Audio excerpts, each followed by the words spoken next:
Hello, are we audible now? Yes. Are we audible now? Yes. Thank you. Thank you so much for waiting. So we'll start now. Sorry for the delay. And my name is Dr. Aditi. So I'm a sports physiotherapist at Rehab Station. So आज आपण बघूयात की हा topic आधी आपण का select केला. So मी sports physiotherapist असल्यामुळे माझ्याकडे बॅक पेन, नी पेन किंवा असे खूप पेशंट्स मी बघत असते. तरी पण आज हा स्पेसिफिक टॉपिक घेण्याचं कारण असं की जर आपण बघायला गेलो तर 50% किंवा त्याच्यापेक्षा जास्त फिमेल पॉप्युलेशन आपण जर वर्ल्डची कन्सिडर केली तर त्यात करते, पण त्याच्याबद्दल तितका अवेअरनेस अजून तरी इंडियामध्ये नाहीये. आणि आपल्याला असं वाटतं की ठीक आहे, म्हणजे प्रेग्नंट होती व्यक्ती, तिचं डिलिव्हरी झाली आणि आता सगळं नॉर्मल होईल. थोडे वर्ष पाठदुखी राहील, मग तीही जाईल. पोट थोडं सुटलेलं असतं, ते बरोबर होईल, नॉर्मल होईल काही वर्षांनी. आणि त्यामुळे आपण त्याच्याकडे दुर्लक्ष करत राहतो आणि ह्या सगळ्या प्रॉब्लेम्सचा म्हणजे पुढे जाऊन खूप त्रास होतो त्या स्त्रीला. आणि जर आपण कन्सिडर केलं की 50% जर पॉप्युलेशन ह्या कॅटेगरीतनं जाणारी आहे, तर त्याचा अवेअरनेस क्रिएट करण्याची खूप जास्त गरज आहे रादर दॅन अदर थिंग्स. म्हणजे सगळ्यांना आता माहिती की स्पोर्ट्ससाठी फिजिओथेरपी उपयोगी येते, मानदुखीसाठी येते, पाठदुखीसाठी येते. पण ह्याच्यासाठी फिजिओथेरपी उपयोगी येते हे जाणून घेण्यासाठी आणि त्याच्यात अजून काय-काय गोष्टी येऊ शकतात किंवा त्याच्यात अजून आपण काय-काय गोष्टी करू शकतो, जेणेकरून आपण आपले पुढचे त्रास वाचवू शकतो किंबहुना पुढच्याही काही पाठदुखी, मानदुखीतनं आपण सुटका करून घेऊ शकतो स्वतःची. तर ते जाणून घेण्यासाठी आपण आज हा टॉपिक घेतलेला आहे.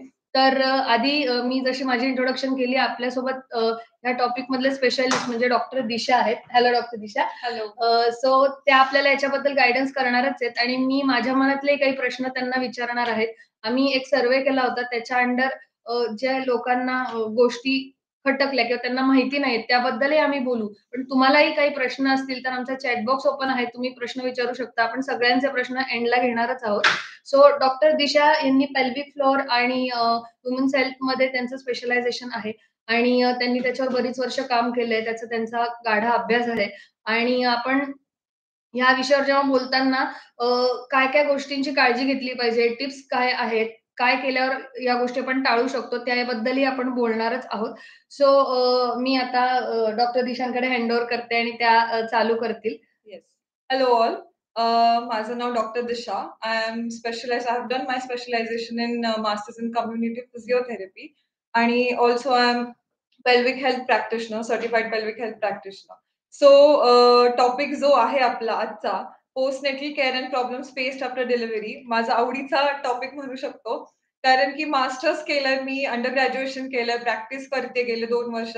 पण ह्याचा अवेअरनेस एवढे इतके वर्ष बघितले, पण अवेअरनेसच अजून नाहीये. त्याच्यामुळे आम्ही हा टॉपिक आज निवडला आहे, की एवढं बेसिक गोष्ट आहे. डिलिव्हरीज आपल्या घरात किती जणांचं आपण बघतो, किती आपल्या आईपासून आपल्या बहिणीपर्यंत etcetera whatever any female undergoing any delivery. पण खूप सारे प्रॉब्लेम्स माझ्या पण वैयक्तिक इव्हन पर्सनल फॅमिलीमध्ये पण बघितले, की लोकांना माहितीच नसतं, की ॲक्चुअली असं काय आहे. म्हणजे फिजिओथेरपी प्रेग्नन्सी नंतर असते हेच लोकांना माहिती नाहीये. प्रेग्नन्सीमध्ये एक्सरसाइज असतात हे माहितीये, पण प्रेग्नन्सी नंतर काय करायचं? ह्याचा एक खूप मोठा क्वेशन मार्क असतो. सो गेले आता बघतो की पोस्टनेटल पिरियड जे लिहिलंय म्हणजे काय? पोस्टनेटल पिरियड म्हणजे अ, काळजी घेतली जाते जी डिलिव्हरी नंतर. त्याला आपण पोस्टनेटल पिरियड असं म्हणतो. सो पोस्टनेटल पिरियडमध्ये आता प्रेग्नन्सीमध्ये किती सारे चेंजेस होतात. एक woman goes under many changes, right from her musculoskeletal systems, ligaments जे असतात आपल्या शरीरात ते खूप लवचिक होतात. कारण की साहजिक आहे की आईला रेडी व्हायचं असतं बाळाला डिलिव्हर करायला. त्याच्यासाठी ती एक्सपॅन्डेबिलिटी जी पाहिजे बॉडीमध्ये ती हवी असते. त्यासाठी नॉर्मल जे हॉर्मोन्स असतात ते डिलिव्हरी म्हणजे जेव्हा आई प्रेग्नंट असते ते कुठल्या लेव्हल्समध्ये थोडे वाढत असतात. त्याच्यासाठी because hormones are getting ready for delivery. Mom is getting ready for a delivery. मग तसेच अनेक चेंजेस होतात. जसं की आता माझ्याकडे एक पिक्चर आहे. मी तुम्हाला दाखवायचं मला. सो हे पिक्चर आहे. This is a normal female. This is also a normal female, but this is a pregnant female. जो पोश्चर आहे हा आणि हा जो पोश्चर आहे ते तुम्हाला कळतंय किती फरक जाणवतोय. राइट फ्रॉम हर शोल्डरचे कर्वेचर्स बघा, तिचं हिपचं कर्वेचर बघा, तिचं मानेचं कर्वेचर बघा आणि पावलांचं पण कर्वेचर बघा. सो किती सारे चेंजेस आहेत आणि हे असं नॉर्मली फिमेल्सला वाटतं की एकदा डिलिव्हरी झाली की तुम्ही बॅक टू नॉर्मल जातात. येस जातात, पण त्याच्यासाठी काही ना काहीतरी कामं करायला लागतं. असंच नाही की डिलिव्हरी झाली, मी 6 महिन्यात बॅक टू नॉर्मल माझं आहे तसंच मसलची स्ट्रेंथ येणार आहे, बोन्सची स्ट्रेंथ येणार आहे किंवा जे काही पोश्चरल चेंजेस झालेले आहेत शरीरामध्ये ते तसेच जाणार आहेत. तसं नाहीये. सो मला काय म्हणायचंय आता इथे, की हे नॉर्मल आहे आता खूप, की प्रेग्नन्सीमध्ये लो बॅक पेन येतो, शोल्डर पेन येतं. हे बेसिक 2 गोष्टी सगळ्यांना माहिती आहेत. लो बॅक पेन काय येतो? आता बघा इथे पाठीचा कणा किती वाकलेला आहे आणि नॉर्मल जेव्हा नॉन प्रेग्नंट फिमेलमध्ये कसं आहे? This is a normal curvature. This is an exaggerated curvature. So because of this मसल्सची फ्लेक्झिबिलिटी वेगळी होते, तुमच्या पाठीचं पोश्चर वेगळं होतं आणि पोश्चरल चेंजेसमुळे तुम्हाला पाठ दुखू शकते. आता पोट पुढे वाढलेलं आहे, म्हणजेच काय आहे, की पोटाचे स्नायू सुद्धा वाढलेले आहेत. कारण की ते स्ट्रेच झालेले आहेत. सो तेवढा सपोर्ट मिळत नसतो आणि साहजिक आहे, की तुम्हाला बाळाला कॅरी करायचं 9 महिने. सो किती प्रमाणात तुम्हाला त्याची ताकद लागते. Automatically body is build for that. पण किती लागते, किती चेंजेस होतं हे खूप महत्वाचं आहे. त्याच्यामुळेच एक साधारण basic problems which women can face after pregnancy I would like to enlist. So basic main common problems जसे आहेत low back pain, upper back pain, abdominal weakness, pelvic floor muscle weakness, मग नंतर इनकॉन्टिनन्स म्हणजे काय आहे? Leakage of urine, sudden leakage of urine unexpected वेळेला. आपल्याला आता माहिती असतं की मला वॉशरूमला जायचंय, पण हे माहिती असताना आपण प्रिपेअर करतो, मग आपण जातो. अवेळोवेळी युरिन लॉस होतो, त्याला आपण इनकॉन्टिनन्स म्हणतो. आणि ब्रेस्ट पेन पण असतो प्रेग्नन्सीमध्ये नंतर. प्युबिक पेन असतो, कॉकेक्स पेन असतो, म्हणजे माकड हाडाच्या तिथे पण दुखावा जाणवतो. तुमच्या वजायनल बोन म्हणूया आपण, तिथे पण दुखावा जाणवतो. हे खूप जणांना माहिती नसतं. खूप जणांना असं वाटतं, की हे खूप नॉर्मल आहे. काहीच प्रॉब्लेम नाहीये. पण हे वुमेन्स टेंड टू दुर्लक्ष केलं जातं, पण तसं नाहीये. दुर्लक्ष नाही केलं पाहिजे. फिजिओथेरपी ॲडवाईस घेतली पाहिजे, कारण की majority of those problems can be tackled by physiotherapy आणि प्रॉपर एक्सरसाइज करून ते प्रॉब्लेम्स आपण व्यवस्थित करू शकतो.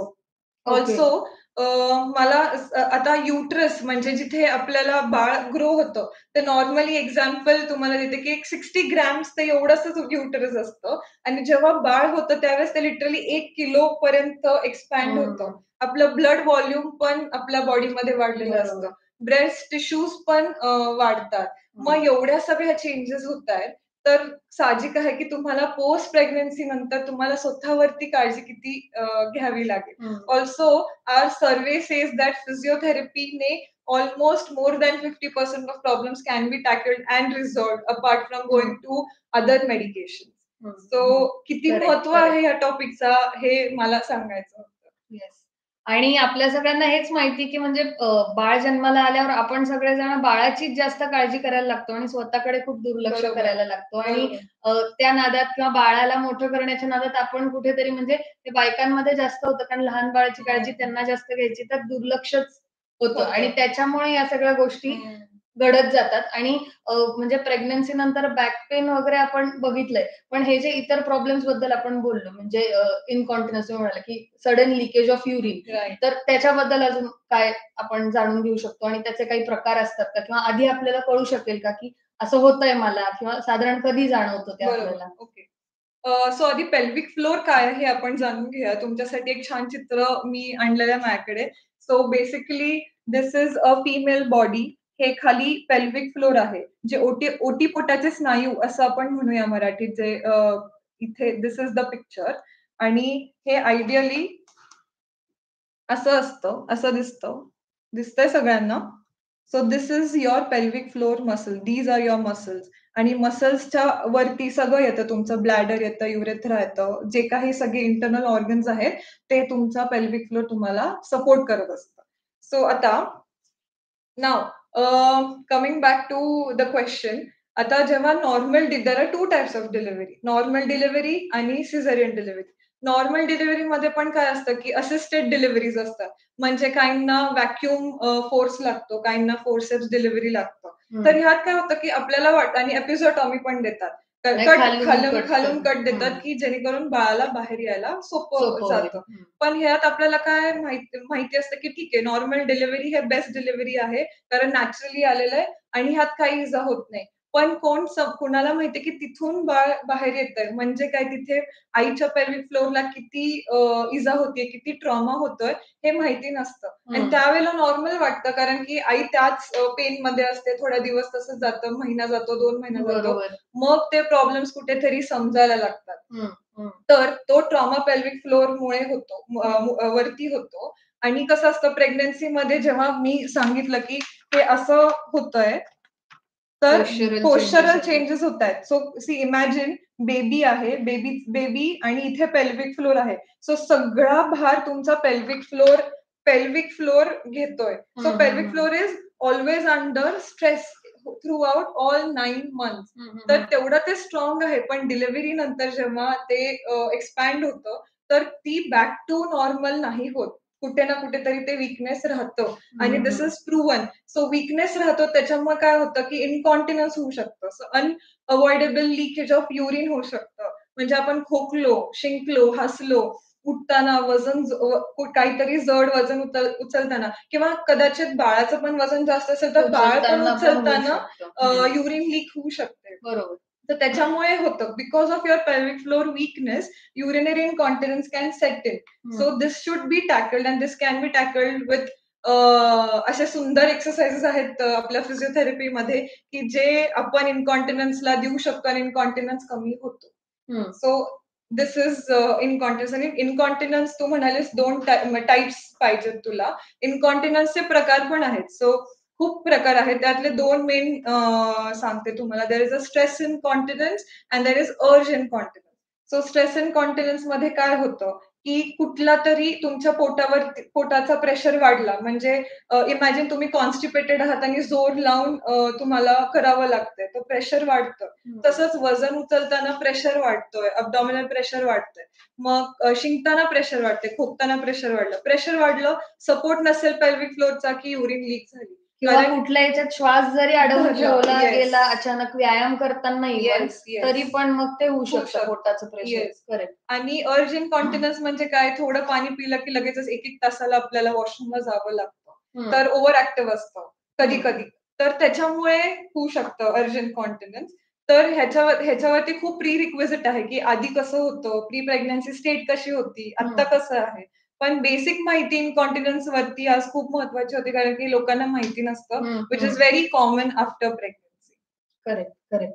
आणि मग म्हणजे जसं आपण पेल्विक फ्लोअरचे मसल्स बघितले, की इतर पण ऑर्गन्स म्हणजे जसं ब्लॅडर किंवा ह्यालाही ते सपोर्ट करतात, तर त्यालाही मग पुढे जाऊन त्रास होण्याचे चान्सेस आहेत ना. म्हणजे जर पेल्विक फ्लोअर खूप वर्ष तसंच काही आपण व्यायाम नाही केले, काहीच नाही केलं, तर ते तसंच वीक राहणार, कारण मसल आहे शेवटी. मसलला व्यायाम देणं गरजेचं आहे आणि ते स्ट्रेंथ मेंटेन करणं गरजेचं आहे. तर त्याला ते नाही केलं तर अजून मग पुढे जाऊन इनकॉन्टिनन्सचं पुढे कशात रूपांतर होऊ शकतं, किंवा अजून त्याचे प्रॉब्लेम्स काय? खूप महत्वाचा पॉइंट तिने काढला आहे. इनकॉन्टिनन्स तर हा एक भाग झाला, पण जेव्हा वीकनेस हा सतत राहिला, आज आई असेल, डिलिव्हरी झाली असेल तिच्या 20s मध्ये, over a period of time ageing येणार आहे, सगळ्यांनाच एजिंग येणार आहे. उलट एक फिमेल बॉडीमध्ये लवकर चेंजेस होतात, बिकॉज मेनोपॉज आहे. मेनोपॉज झाल्यानंतर तुमचे ऑलरेडी हॉर्मोन्स कमी होतात आणि ऑलरेडी वीकनेस वेगळ्या वेगळ्या मसल्सचा सेट इन होतो. That is a natural physiological way. पण जर पेल्विक फ्लोअर वीक आहे तसंच, तर आपल्याला प्रोलॅप्स हे लीड करू शकतात. तर प्रोलॅप्स म्हणजे काय आहे, की ओटीपोटातले स्नायू हे बाहेर येणे, ऑर्गन्स बाहेर येणे, म्हणजे काहीतरी अंग आतलं बाहेर दिसतंय असं मराठी बायका म्हणतात. काहीतरी बाहेर येतंय खालून. सो ते का होतंय? Because of your pelvic floor weakness. आणि हे ट्रीटेबल आहे.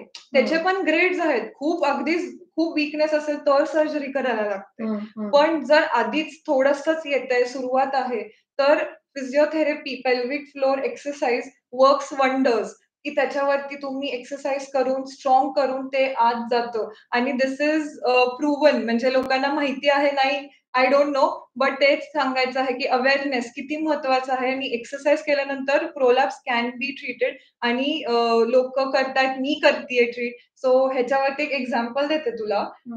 क्लिनिकमध्ये एक ओल्ड लेडी येते सध्या. त्यांचे 3 डिलिव्हरीज झालेल्या आहेत. तर दुसऱ्या डिलिव्हरीमध्येच त्यांना असं वाटलं होतं की मला इन्कॉन्टिनन्स आहे, युरिन लीक होती आहे. पण त्यावेळेस आता बघ, म्हणजे शी इज व्हेरी ओल्ड, ऑलमोस्ट 70-72. पण त्यावेळेस त्यांनी डॉक्टरला दाखवलं तर ते म्हणले की काहीतरी एक्सरसाइज असतात, कीगल एक्सरसाइज तुम्ही करा. तर मग एक्सरसाइज करा म्हटले, पण त्यांनी काय तेवढं लक्ष दिलं नाही. Now she is landed into prolapse grade 2. आता ते माझ्याकडे येतायत, त्यांचं पेल्विक फ्लोर असेसमेंट केलं, वीकनेस आहे म्हणून. म्हणजे इमॅजिन की किती अवेअरनेस नव्हता. ते यंग असताना 3 डिलिव्हरीज झाले, इन्कॉन्टिन्युअस होता तसंच ते जगले. आता त्यांना प्रोलॅप्स झाला. मग कुठेतरी त्यांना जाणीव झाली की नाही, हे आता खूप झालंय, मला काळजी घ्यायला पाहिजे. मग ते आता माझ्याकडे आलेत आणि मग त्याच्यावरती आपण एक्सरसाइजेस देतो. सो असे केसेस असतात आणि हे लोकांना माहिती नसतं की असं होऊ शकतं. पुढील आयुष्यात होऊ शकतं. आता नाही, पण कधीही होऊ शकतं. So it should be tackled then and there only and can be tackled with physiotherapy. म्हणजे जसं आपण आता बऱ्याच जणांना आपल्याला फिजिओथेरपीची माहिती आहे, त्याच्यामुळे सांगते की जसं आपण इतर मसल्सची स्ट्रेंथनिंग करतो किंवा इतर मसल्सची स्ट्रेंथ चेक करतो, तशी पेल्विक फ्लोअरची स्ट्रेंथ चेक करता येते. त्याचा एन्ड्युरन्स किती, प्रत्येक मसल आपण कोअरचा बघतो, इतर मसल्सचा बघतो, तसं त्याचाही चेक करता येतो आणि ते चेक केल्यानंतर आपल्याला कळतं की साधारण त्याची क्षमता किती आहे आणि ते किती होल्ड करू शकतं. आणि जर ते मसल्स आतल्या, जसं तिने सांगितलं ऑर्गन्स ना, जिथे आपलं ब्लॅडर आहे आणि बाकीचं युट्रस पण आहे इव्हन, त्याला पकडू नाही शकलं, तर मग ते बाहेर यायला लागतं आणि जसं ती म्हणाली तसं प्रोलॅप्सचा धोका खूप आहे. आणि मग ते आपल्याला इझिली अवॉइडेबल आहेत या गोष्टी. कारण की जसं बाकीच्या फिटनेसकडे लक्ष देतो, तर बायकांनी याही फिटनेसकडे लक्ष देणं खूप गरजेचं आहे. ह्याच्यासाठी आम्ही आज इतक्या ह्यानी हे सांगतोय. सो आता एक खूप आवडीच्या विषयावर थोडंसं येऊया. आता हा थोडा वेगळा विषय झाला, की खूप लोकांना असं वाटतंय की म्हणजे जो व्यायाम मी करते डिलिव्हरी नंतर, तो पोट कमी करण्यासाठीच करते किंवा स्टमक फ्लॅट करण्यासाठीच मी करते. तर ते कितपत बरोबर आहे आणि खरा फोकस कशावर असला पाहिजे? ओके. सो आम्ही सर्व्हे केला होता आमच्या क्लिनिकमध्ये. काही क्वेशन्स काढले होते की काय-काय करायला पाहिजे, काय नाही करायला पाहिजे, की क्वेशन्स होते की एक्सरसाइज का केली पाहिजे. सो खूप जणांचा असा ऑप्शन होता आम्ही दिलेलं की flat stomach, strengthening your abdominal exercises, correction of posture, weight loss. खूप जणांचं सरप्रायझिंगली असं उत्तर होतं की वेट लॉस आणि फ्लॅट स्टमक. म्हणजे व्यायाम फक्त वेट लॉस साठीच करायचा. वेट लॉस साठीच करायचा किंवा फ्लॅट स्टमक साठी करायचा. बऱ्याच जणांनी उत्तरं बरोबर पण दिली, पण निम्म्यांनी असं हे होतं, अशी उत्तरं दिली. त्याच्यानंतर एक्सरसाइज न केल्याने पोस्ट प्रेग्नन्सीमध्ये काय होऊ शकतो, असा प्रश्न होता. तर त्यात शायटिक पेन खूप जणांनी दिलं, लो बॅक पेन खूप जणांनी दिलं. पण त्यात ऑप्शन होता पेल्विक फ्लोर इन्कॉन्टिनन्स, परत प्रोलॅप्स होतं. हाही ऑप्शन होता, पण ह्या 2 ऑप्शनला कोणीही टिक केलं नाही. खूप जणांना म्हणजे निम्म्यांना माहितीच नव्हतं. फक्त माहिती होतं की फक्त लो बॅक पेन हेच ट्रीट केलं जाऊ शकतं. शायटिक पेन ट्रीट केलं जाऊ शकतं. आणि तेच होतं. आणि तेच होतं पण म्हणजे डिलिव्हरी नंतर फक्त हेच त्रास होतात असं बऱ्याच लोकांना वाटतंय. सो त्याचाच अवेअरनेस करण्याची गरज किती आहे ते आम्हाला त्या सर्व्हेवरनं भासलं, की हा अवेअरनेस खूप गरजेचा आहे, कारण लोकांना खरी परिस्थिती माहितीच नाहीये. सो आता मग ॲब्डॉमिनल मसल्सचं पण काय सांगूयात, मग कसं त्याचं स्ट्रेंथनिंग केलं पाहिजे किंवा राइट. आणि तेच ह्याच रिलेटेड प्रश्न होता एक, की when one can start exercises post pregnancy. लोकांना माहिती असतं की मला बॅक टू नॉर्मल जायचंय, मला पोट कमी करायचंय, मला हे करायचंय, मला प्री प्रेग्नन्सी स्टेटला जायचंय. पण कधी करायचं, कसं करायचं, कुठल्या गाईडलाईन्स फॉलो करायच्या, असं नाही ना की मी उठून एका महिन्यातच कर्ल अप करायला लागेल, सिटअप्स करायला लागेल. That's very wrong. You are harming yourself again. So असा पण प्रश्न होता की when to do exercise after 1 month, 2 months or consult a physiotherapist. तर आफ्टर 1 मंथला पण टिक होतं, कन्सल्ट फिजिओथेरपिस्टला पण टिक होतं. म्हणजे surprisingly people don't know when to start exercise. how to start and what to start. Yes, but just we know that we want to start exercise. Correct. So So we are there to help you. Yeah. When to start, what to start is our job. So let us come here आणि आपण assessment करून तुम्हाला खूप चांगली मदत देऊ शकतो. आता ॲब्डॉमिनल मसल्स बद्दल सांगते. तू सांगत होतीस. येस. सो स्ट्रेंथनिंग कुठलाही एक्सरसाइज आपण सुरू करू शकतो. जर वजायनल म्हणजे नॉर्मल डिलिव्हरी असेल, तर 2 to 3 वीक्स नंतर तुम्ही लो इम्पॅक्ट ॲक्टिव्हिटी सुरू करू शकतो. आणि जर सिझेरियन सेक्शन असेल, तर एक 6 आठवडे 6 वीक्स नंतर तुम्ही एक्सरसाइजेस सुरू करू शकता. लो इम्पॅक्ट लो इम्पॅक्टचे थोडे आपण लो उदाहरणं देऊ इम्पॅक्ट शकतो का? म्हणजे ब्रिस्क वॉकिंग सुरू करू शकता. थोडेसे खांद्याचे एक्सरसाइज सुरू करू शकता. ट्रेडमिल वरती वॉकिंग सुरू करू शकता. Okay. But it should be some guided. एकदा फिजिओचा कन्सल्ट बेसिक लाईन केला तर खूप बेटर होईल. पण स्वतःच सुरू करायचं असेल तर without any doubt you can start walking. You can do basic aerobic exercises. खूप जास्त जम्पिंग, लिफ्टिंग वगैरे नाही करायचं. जेणेकरून डिरेक्ट प्रेशर पोटावर येईल असे एक्सरसाइजेस नाही करायचे. So these are low impact activities. Okay. So these are safe till? These are safe till 3-6 weeks. 3 Okay. weeks म्हणूया. पण सी सेक्शन म्हणजे सिझेरियन सेक्शन ज्यांचं असतं त्यांनी 6 आठवड्यानंतरच सुरू करायचं. Okay. कारण की त्यांचं स्कार हिलिंग, बरोबर. टिश्यू हिलिंग वेगळं प्रोसेस असतं. वजायनल डिलिव्हरीला जास्त लवकर जाऊ शकते आई बॅक टू हर ऍक्टिव्हिटीज. आणि पेल्विक फ्लोर एक्सरसाइज पण कधी करू शकतो, काय असतं ह्याच्यावर पण मी जरा सांगते. सो पेल्विक फ्लोर एक्सरसाइज म्हणजे तुमचे ओटीपोटाचे स्नायू ह्याची एक्सरसाइज असते. जसं मी तुम्हाला चार्ट दाखवला. सो इकडचे हे सगळे मसल्स तुमच्या वजायनल मसल्स ह्याचे तुम्ही एक्सरसाइजेस करायचे असतात. तर surprisingly you can start those exercises immediately after your delivery. असं नाहीये की मला 6 आठवडे, 6 महिने थांबायला लागेल. अजिबात नाही. सो आफ्टर वजायनल डिलिव्हरी अगदी 3 दिवसात तुम्ही सुरू करू शकता. पहिले 3 दिवस कसं असतं, तो ट्रॉमा असतो, ब्लिडिंग होत असतं. सो आपण थांबतो जस्ट फॉर गिव्हिंग रेस्ट. आणि सी सेक्शन सुद्धा आफ्टर सी सेक्शन एक 5 दिवस थांबतो. पण आपण असेसमेंट पण करू शकतो, पेल्विक फ्लोर असेसमेंट.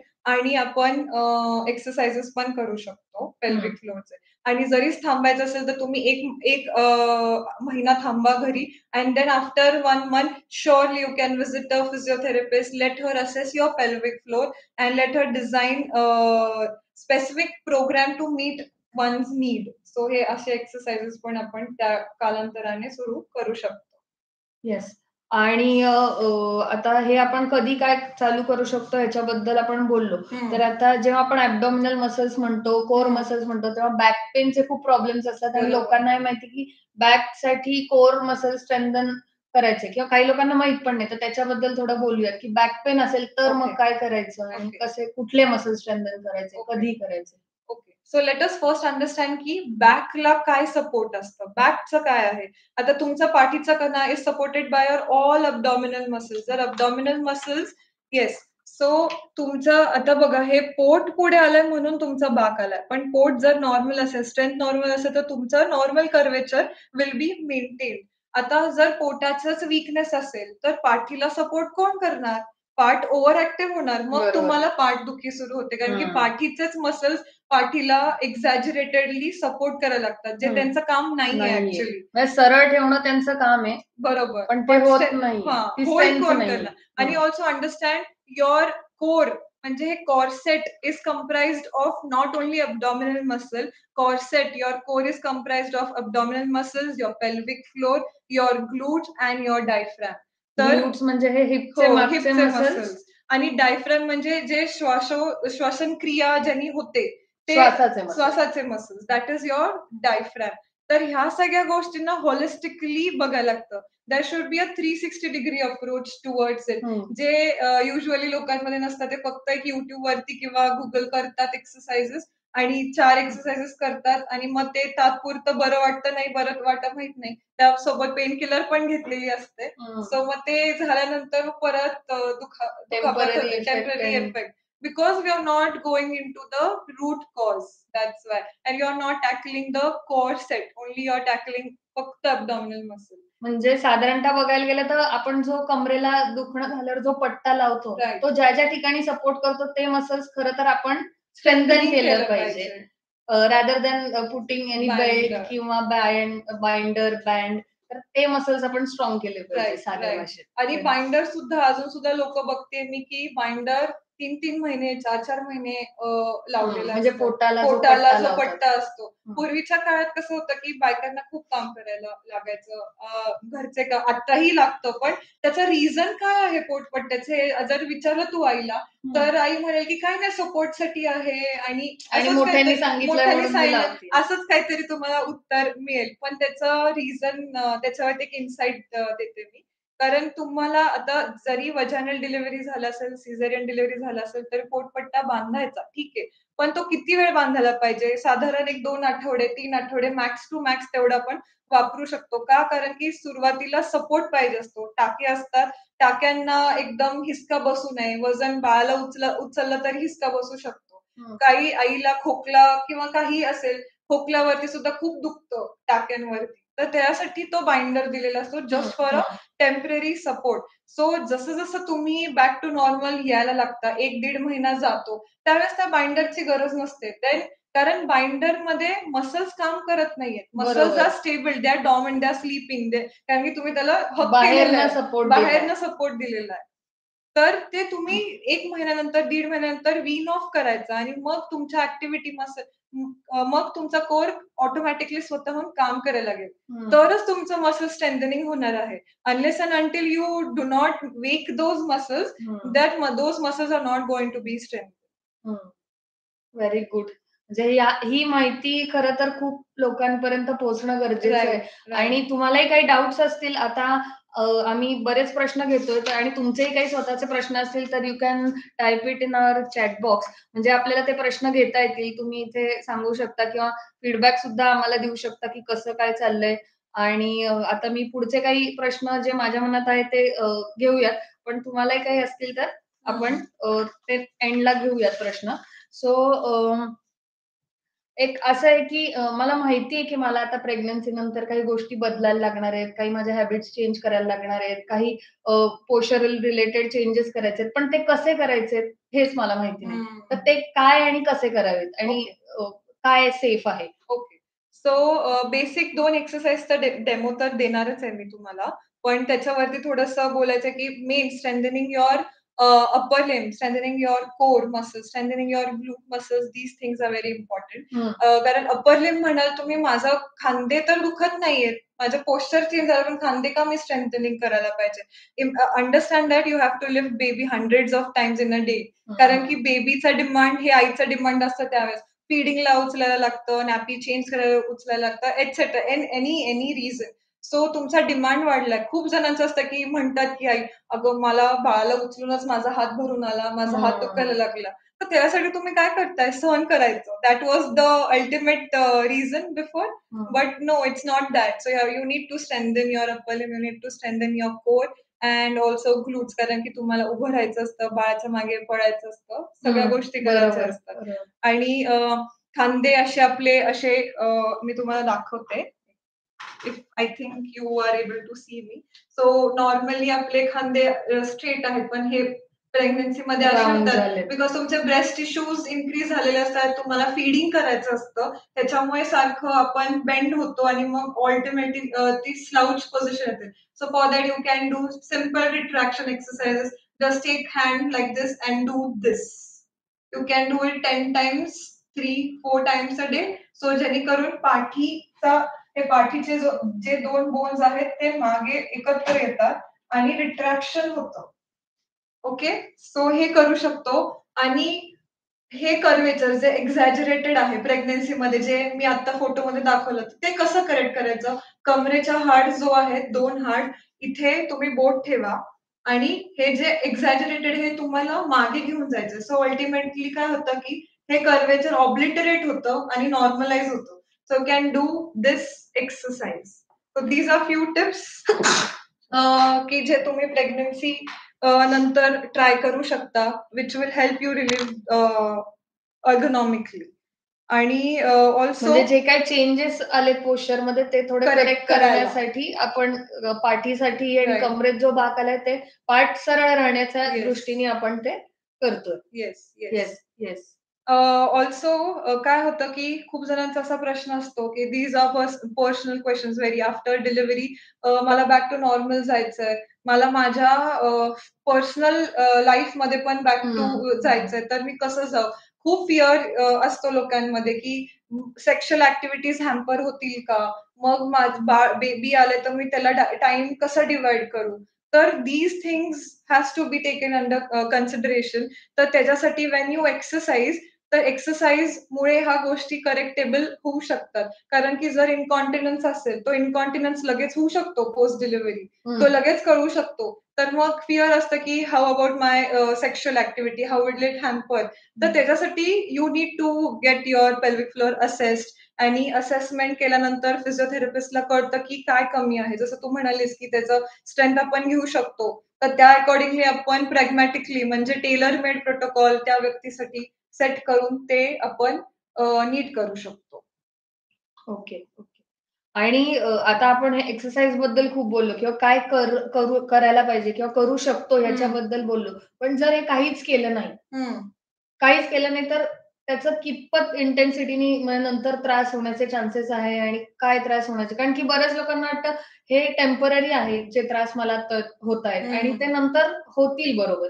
तर असं होतं का? म्हणजे आपण बॅक टू नॉर्मल करत जातो का? आणि जर नाही हे व्यायाम केले तर किती त्याच्या इंटेन्सिटीने त्रास होऊ शकतो? बॅक टू नॉर्मल हो, आपण फिजिओलॉजिकली जातो. फिजिओलॉजिकली म्हणजे काय? जे इंटरनली आपोआप चेंजेस होत आहेत, सिस्टमॅटिक म्हणजे ब्लड व्हॉल्यूम इन्क्रीज होतंय, टिश्यूज इन्क्रीज होत आहेत, एक्सेट्रा. या गोष्टी ऑटोमॅटिकली त्या कालानंतर एक 6 आठवड्यानंतर हे हळू म्हणजे पिशवी जी एवढी मोठी झाली ती एवढी मोठी नाही राहणार आहे. ती बॅक टू रिसाइज येणार आहे. तर ह्या गोष्टी तर ऑटोमॅटिकली चेंज होणार आहेत. पण जे एक्सटर्नली चेंजेस झालेत, जसं की तुला म्हणाला मी पोश्चर चेंज होतो आपला. आणि जर इनकॉन्टिनन्स झालं तर ते होऊ शकतात. Back pain because of posture जर येतंय, पोश्चर खराब झालंय ना, बॅक पेन येणारच. पोश्चरला कसं ट्रीट करणार तुम्ही? एक्सरसाइज करून, करेक्टिव्ह मेजर्सनी, अर्गोनॉमिक ॲडव्हाइसनी. तर तसं होऊ शकतं. आणि जर हे नाही टॅकल केलं तर आपण बघतोच आहे, आपल्या आजीच्या वेळेस तर काय असं नव्हतं फिजिओथेरपी वगैरे. ते कुठे एक्सरसाइज करायचे. पण त्यांचा डिमांड वेगळा होता त्यावेळेस. ते किती कामं करायचे. आताच्या सिडेंटरी लाईफस्टाईलमध्ये कोण एवढं काम करत नाही. आणि तेच उलट old age people are only facing problems because of many deliveries. त्या काळात 4 डिलिव्हरी, 5 डिलिव्हरी असं होतं. आता 1-2 डिलिव्हरीज नंतर सुद्धा प्रॉब्लेम्स येतात बिकॉज शारीरिक क्षमता तेवढी तीच आपल्याला वाढवायला पाहिजे. बरोबर, बरोबर. ओके. आणि मग हे बॅक पेन्स वगैरे जे होत राहतात, तर त्याचं मग नंतर सायटिका किंवा ह्याच्यात मग तसं रूपांतर झालेलं पण आपल्याला दिसतं. ते पोश्चर कायमसाठीच असं झालेलं म्हणजे जे स्ट्रेट बॅक आहे तेही आपल्याला बऱ्याच पेशंट्समध्ये बघायला दिसतं. प्रोलॅप्स बद्दल तर आपण बोललोच, तर तेही खूप कॉमन आहे. सो या सगळ्या गोष्टी खूप टाळता येण्यासारख्या आहेत आणि त्या आपण फिजिओथेरपीने टाळू शकतो. त्याबरोबरच मला एक विचारायचं होतं, की म्हणजे खूप लोकांना हा प्रश्न असतो, की पेल्विक फ्लोअरचे जे एक्सरसाइजेस आहेत, ते आणि किगल्स एक्सरसाइजेस सेम आहेत का? किंवा ते कशा पद्धतीने करायचे हे माहित नसतं, पण फक्त किगल्स एक्सरसाइजेस करायचे हे माहित असतं. तर त्याच्याबद्दल काय सांगू शकतेस? येस. सो किगल एक्सरसाइजेस मी जसं म्हटलं, की तुमच्यावरती पोटाच्या स्नायूंचे एक्सरसाइजेस आहेत. तर त्याला काय आपण आता असं एक्सटर्नली जसं आपण बायसेप स्ट्रेंथनिंग करतोय डंबेल घेऊन, तसं don't imagine. So those are very different concept, की त्याला तुम्हाला शिकवण्यासाठी तुम्हाला मला भेट घ्यायला यावं लागेल. सो मी तुमचं पेल्विक फ्लोर असेस करून तुम्हाला मी शिकवू शकते एक्सरसाइजेस.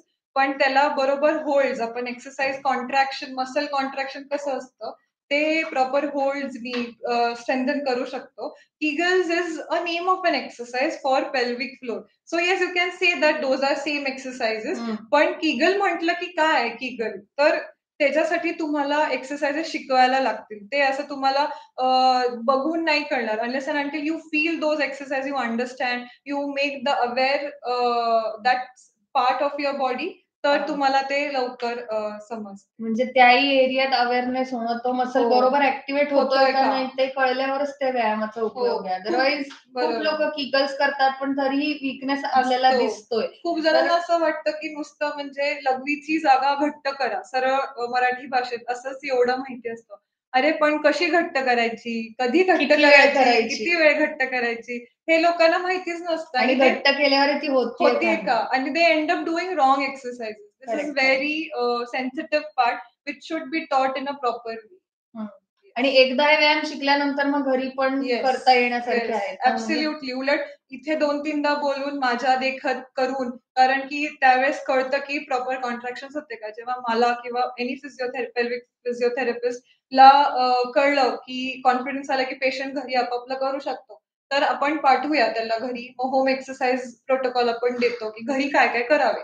मग त्या व्यक्तीने घरी एक्सरसाइज फॉलो करून वन्स अ वीक फिजिओला भेट दिली तरी चालण्यासाठी. येस. आणि आता बिईंग अ स्पोर्ट्स फिजिओथेरपिस्ट मी असेही खूप बघितलेत की आधी खूप ऍक्टिव्ह लाईफस्टाईल होती, पण प्रेग्नन्सी नंतर किंवा बाळ झाल्यानंतर त्या ऍक्टिव्हिटीज कुठेतरी थांबल्यात किंवा कुठनं चालू करायचंय तेच कळत नाहीये किंवा हे प्रॉब्लेम्स म्हणजे बॅक पेन किंवा अशासारखे खूप प्रॉब्लेम्स येतात आणि मग ऍक्टिव्हिटी पूर्णच थांबते. आणि त्यानंतर असं होतं की त्यांचं जे ऍथलेटिक करिअर आपण म्हणू शकतो ते ऑलमोस्ट बंद झाल्यासारखंच होतं आणि म्हणून they are not ready to get conceive किंवा बेबी करायला तयार नसतात, कारण की करिअर मग कुठेतरी मागे पडतं. तर मग अशा याच्यात मला असं विचारायचं की कारण माझे बरेच ऍथलीट्स यातनं जाताना मी बघितलेत की रनिंग किंवा काही हाय इंटेन्सिटी ऍक्टिव्हिटीज पण कधी चालू करू शकतो आपण याच्यानंतर. येस. खूप आत्ताच्या काळाचा हा गरजेचा मुद्दा आहे की म्हणजे ऍथलीट्स पण त्यातला एक मोठा पार्ट आहे. Even normal physical active person की मी जिमला जायचे आधी प्रेग्नन्सीमध्ये, मी 30 वीक एक्सरसाइज करायचे नॉर्मली. मी काय खूप वीक नव्हते, पण आता प्रेग्नन्सी नंतर माझं सगळंच बंद झालं. तर मी कसं वापस जाऊ, कधी सुरू करू. So both categories I will tell. So in an extreme athlete and a normal fit individual I will say. Physically active आहे. फिट इंडिव्हिज्युअल असं नाही की मी कधीतरी चालतोय वगैरे, तसं नाही. Who is doing a proper exercise, who is fit and one is athlete. So ऍथलीटला लवकर चान्स असतो बॅक टू नॉर्मल जायचा, बिकॉज त्यांची प्री प्रेग्नन्सी फिटनेस लेवल ही जास्त असते. सो त्याच हिशोबाने तुमचं फिजिओलॉजिकली बॉडी पटकन अडॅप्ट करायला लागते. सो हाय इम्पॅक्ट ऍक्टिव्हिटीज आपण साधारण 12 वीक्स नंतर आपण अलाउ करतो.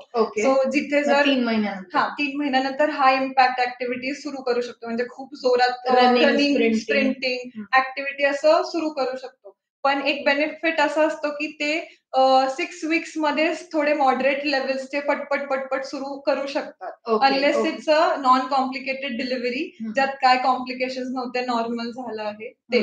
प्री रिक्विजिट तेवढंच आहे.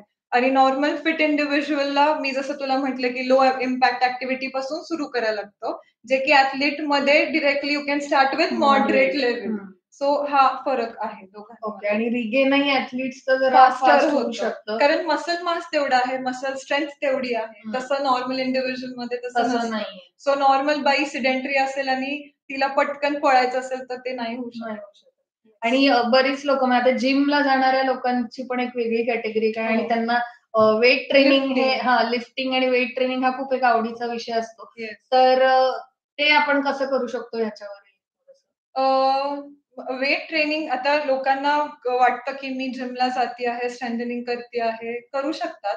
पण कसं आहे की तिथे कोणीही तुम्हाला प्रॉपर बघत नाहीये की कुठे वजन येतंय, कसं पडतंय, कुठल्या दिशेने चाललंय, विच डिरेक्शन, किंवा पोटावरती जर प्रेशर येत असेल तर how will that person know. कारण की काय असतं तिथे जिमला आपण खूप वेगळ्या ह्याच्यात असतो आणि एक्सरसाइज करायला की ब्रेथ होल्ड होते पहिलं.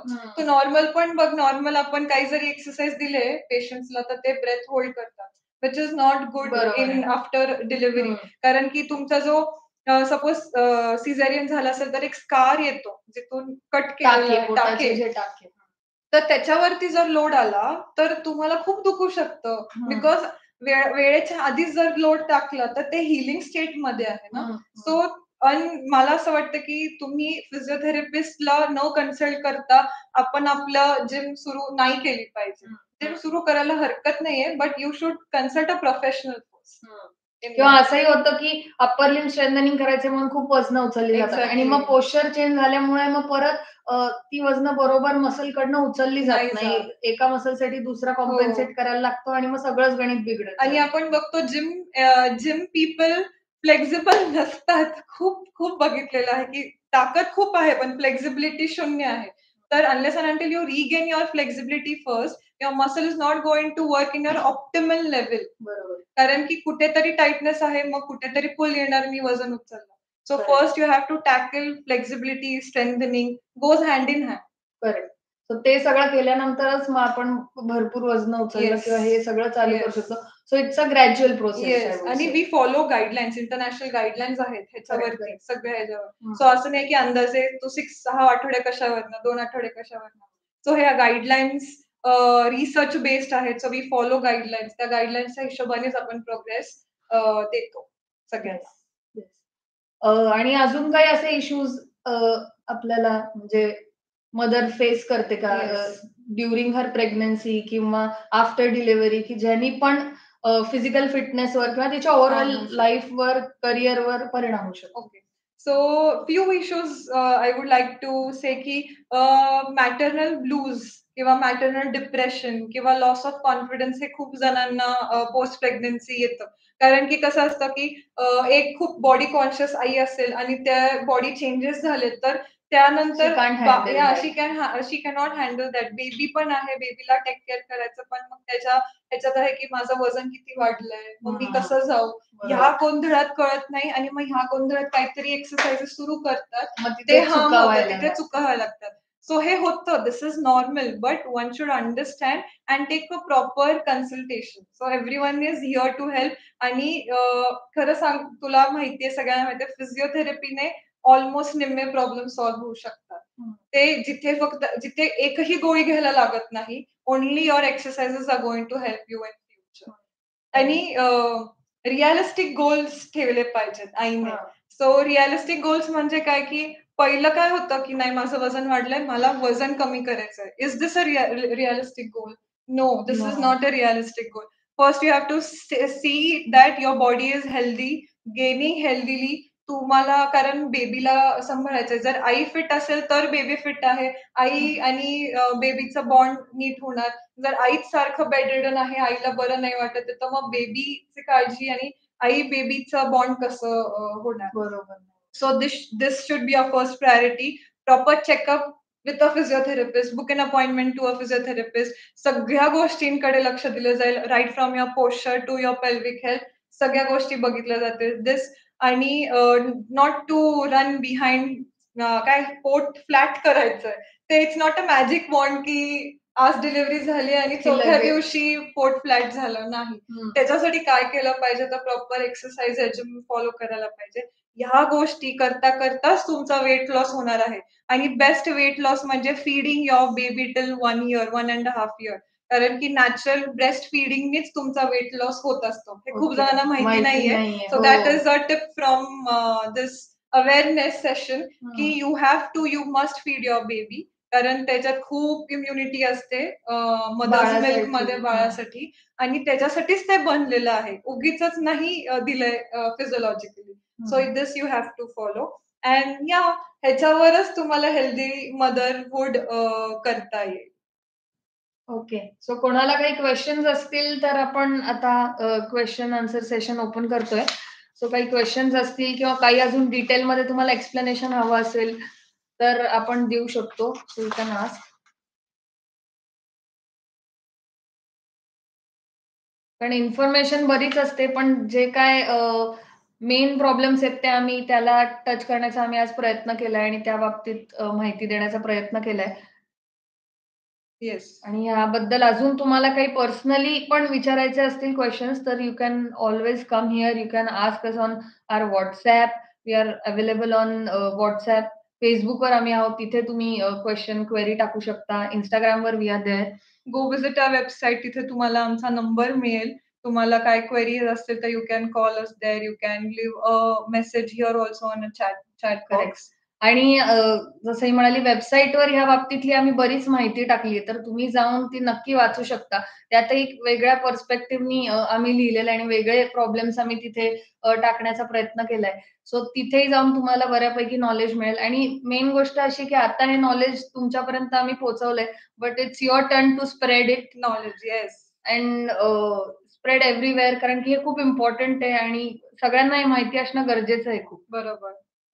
आय होप जे आता प्रेग्नन्सी मधून बाहेर आलेले असतील, आत्ताच नवीन मॉम्स, न्यू मॉम्स स्पेशली जे कोणी आता बघत असेल, तर आय होप आम्ही तुम्हाला कुठेतरी शेअर तुमच्या ह्याच्यात केला असेल, तुमच्या हेल्थसाठी इनपुट दिलं असेल. नक्कीच तुम्ही ते तुमच्या ह्याच्यावरती अप्लाय करा आणि ऑल्सो इव्हन जे कुठला तर जर सगळ्याच आपण महिलांसाठी आपण ओपन ठेवलेलं आहे. So 40s to 50s, 50 to 60s जर काही फिमेल्स असेल तर तुमचे पेल्विक हेल्थ तुम्ही तपासा, कारण की मेनोपॉज झालेला असतो, so pelvic floor muscles weak असू शकतात. साधारण कुठलीही बाई डिलिव्हरी नंतर युजली पेल्विक फ्लोर हा वीक होतो.